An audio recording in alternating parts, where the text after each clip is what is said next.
Meteorologist Matt Yurosavik joining us now. And Matt, we're going to go back to the drought monitor because we have seen a few places of improvement, but also some places that have gotten worse. Yeah, Clinton, just to the south of the Great Lakes, we saw a lot of rain this week. That's where things improve. But if we head towards the Pacific coast, that's where we've seen those kind of deteriorating drought conditions. It just keeps getting worse along California as well as up into Oregon and Washington. And again, a lot of the rainfall this week fell along the Mississippi River Valley and up into the Great Lakes region and then towards the East Coast. So most of the drought that we have been seeing ongoing back in parts of the Four Corners region, parts of Nevada, and now California starting to see more widespread drought conditions right along the Pacific coast. Unfortunately, we haven't seen a lot of rain there, and it doesn't quite look like we're going to see a lot over the next 10 days or so.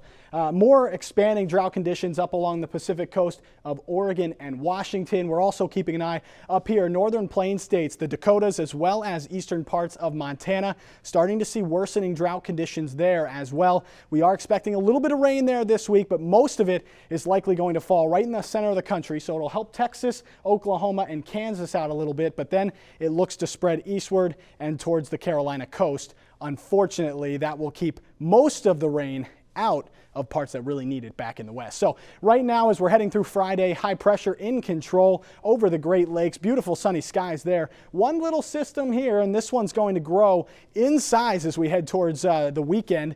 And it's not going to go that far at all. We're going to be dealing with showers and storms across these fronts right through the center of the country, heading through Friday evening and early Saturday. But notice it's kind of right between high pressure on the East Coast and high pressure on the West Coast as well. That's going to continue to be the case, and that's why this storm system is not going to move very far or fast at all. And eventually it's going to get a lot more moisture and drag it in from the Gulf of Mexico and even the Pacific Ocean back there and bring it all in to the center part of the country, which is why we're expecting more rainfall over the next couple of days, especially in the center part of the country here. So this is just the start of that system. You can see some rain down in Mexico. That's going to start to get pulled up into the center part of the country. Texas, you're going to start to see that through the end of the weekend and into the start of next week. And then all this rain is going to start to move eastward with that system. Temperatures, though, also going back up. Look at this, 60s and 70s along the southern coast, even 96 back in Phoenix. Very steamy there.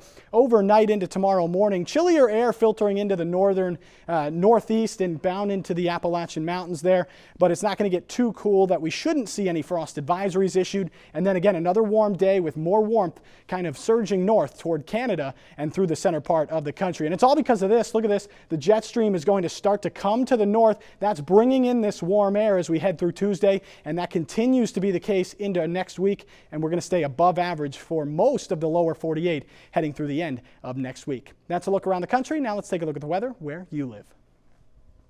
Belmead, Tennessee, lots of sunshine and warm, a high of 73 degrees. Omaha, Nebraska, showers likely and thunder possible, a high of 65 degrees. And Everett, Washington, sunny and warm, a high of 71.